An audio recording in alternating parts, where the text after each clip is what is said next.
Sometimes you can have a threaded hole where you need to install a set screw, and that hole is not in alignment to where you could use an Allen wrench without crossing the threads.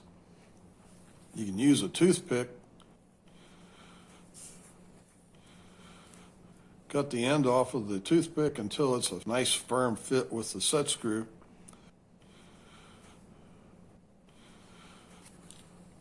And then cut the toothpick to length so you can use it as a handle to get that set screw started.